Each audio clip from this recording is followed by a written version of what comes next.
आरक्षण पर एक इतना बड़ा रण, बीजेपी जिस मुद्दे को लेकर आरोप लगाती रही कि मुस्लिम आरक्षण दे दिया जाएगा, ओबीसी आरक्षण का जो हक है वो मुस्लिमों में बांट दिया जाएगा, और ठीक बीच हाईकोर्ट का फैसला आता है जिस पर ममता बनर्जी कहती हैं कि मानेंगे ही नहीं।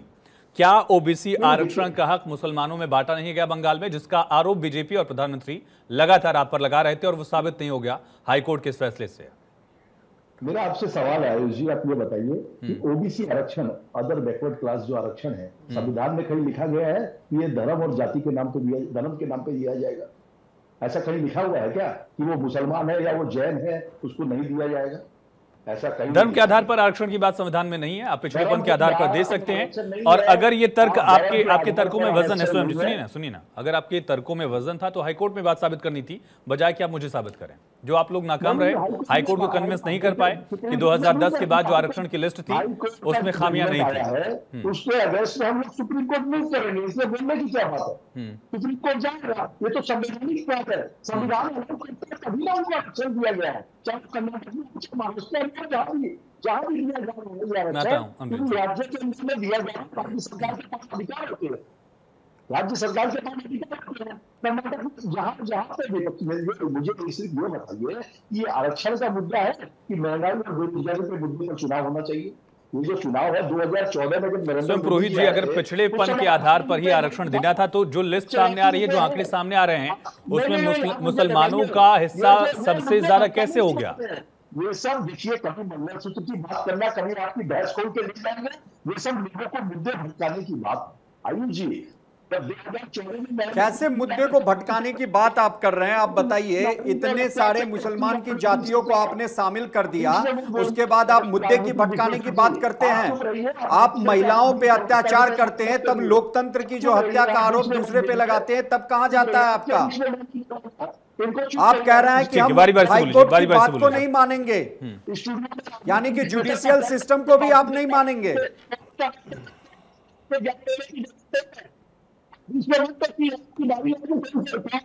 सहनशीलता रखिए, क्षमता रखिए,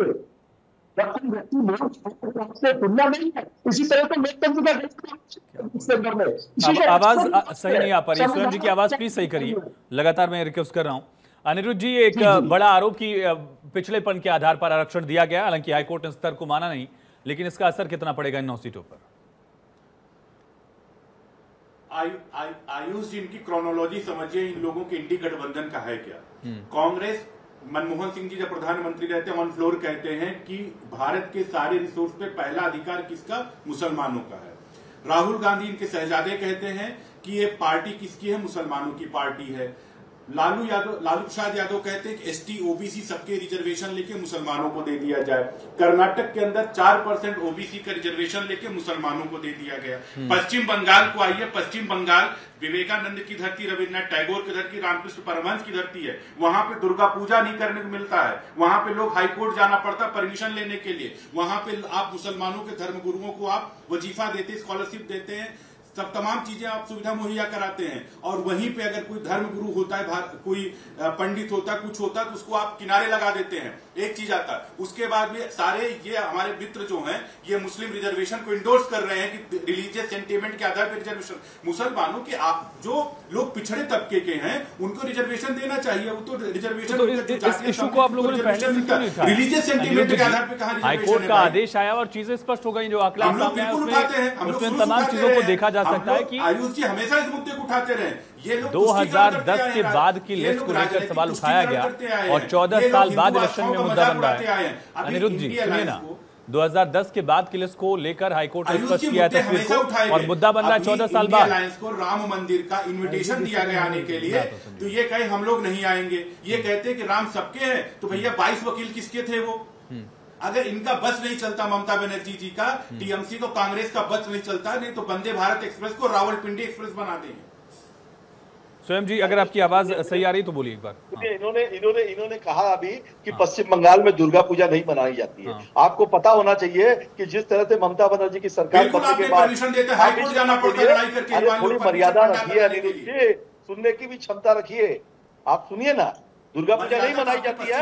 पश्चिम बंगाल में हमारी नेत्री ममता बनर्जी जितनी भी दुर्गा पूजा पंडाल है, सब पंडाल को 60,000 70,000 रुपए हर साल देती है, हर वर्ष देती है। कार्निवल निकाला जाता है दुर्गा पूजा का, यूनेस्को अवार्ड दे रहा है, यूनेस्को की तरफ से अवार्ड। स्वयं जी आपकी आवाज नहीं आ पा रही थी, अब मैं एक बार फिर से वो सवाल दोहरा देता हूँ कि ऐसी क्या स्थितियां थी कि ओबीसी लिस्ट में आपने सिर्फ मुसलमानों को ही शामिल कर दिया, कहीं 70% कहीं 80%?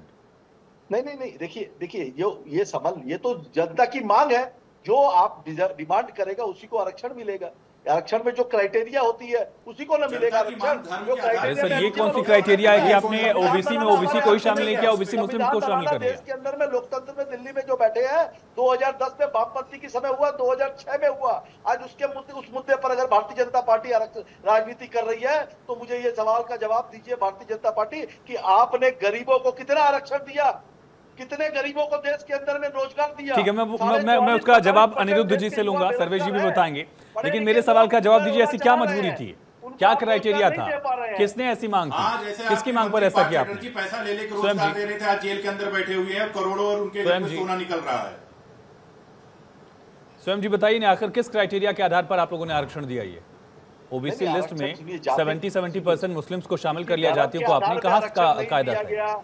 जो आरोप भारतीय जनता पार्टी लगा रही है धर्म के आधार पे नहीं दिया गया, क्लियर कट है। आरक्षण धर्म के आधार पे दिया जाएगा तो देश की जो चलिए, इस पर संजीव जी से भी हम जवाब लेंगे। सवाल संजीव जी आपसे ही है, क्या इस आरक्षण के मुद्दे पर बीच चुनाव में हाईकोर्ट का जो फैसला आया उससे टीएमसी की सरकार घिर नहीं गई है?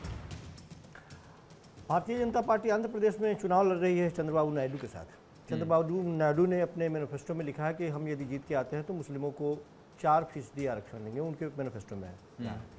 इस पे भारतीय जनता पार्टी क्या कहेगी? देखिए, भारतीय जनता पार्टी की दोहरी नीति को जरा समझने का प्रयास कीजिए।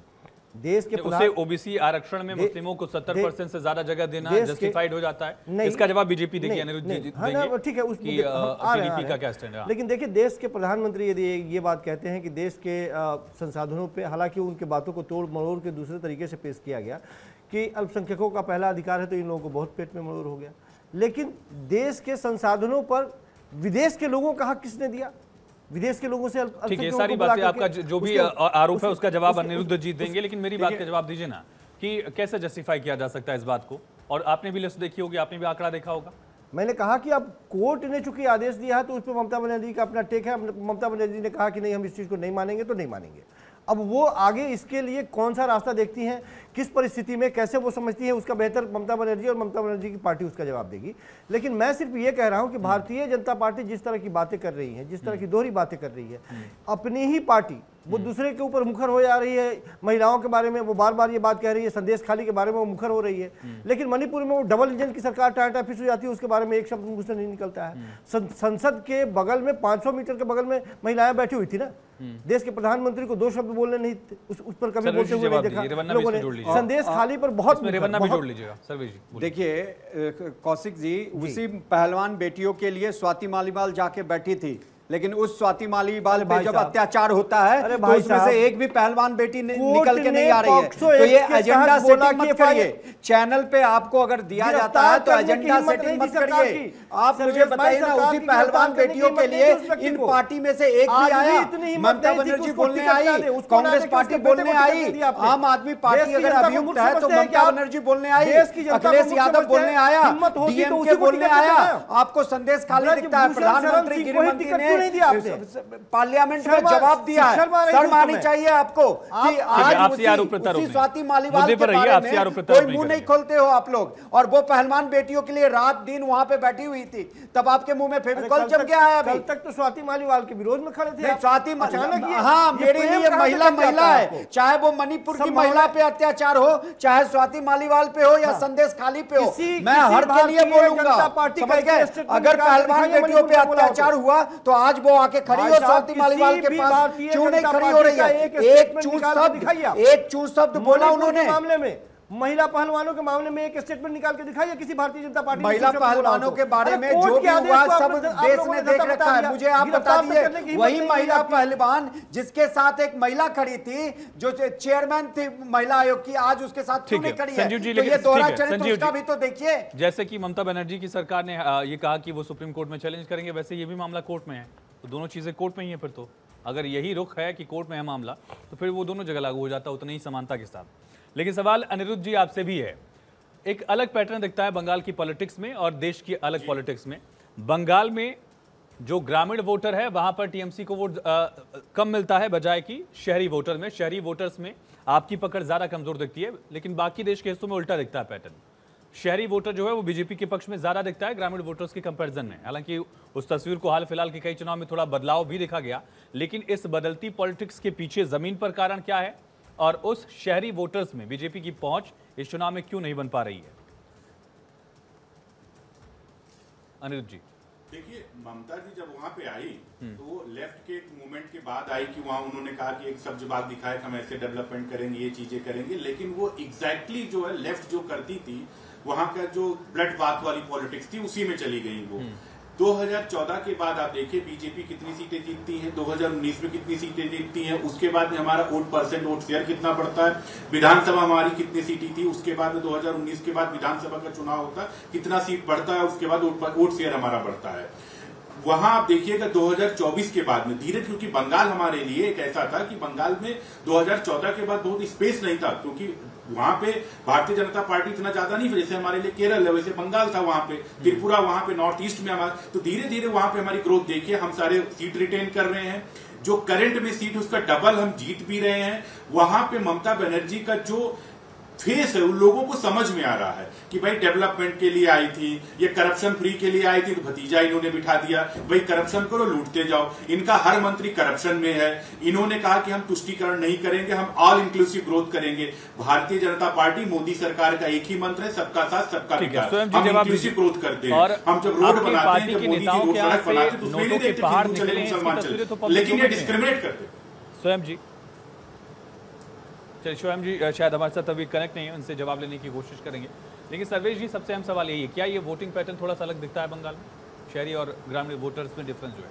जी हाँ, आपने कहा, और इसके लिए मैं मानता हूं कि बीजेपी को दोषी मानता हूं। बीजेपी जो भी कार्य किया पूरे 10 सालों में, वो वर्स्ट कम्युनिकेटर है। वो उन वोटर्स के पास या लोगों के पास या युवाओं जो है उनके पास पहुंचाने में उस तरीके से विफल रही है जिस तरीके से कांग्रेस पार्टी पहुंचाती थी और 55 साल इस देश पे राज किया है। तो बीजेपी को अपनी स्ट्रेटेजी में ये सुधार करने की बहुत ही जरूरी है। बीजेपी ने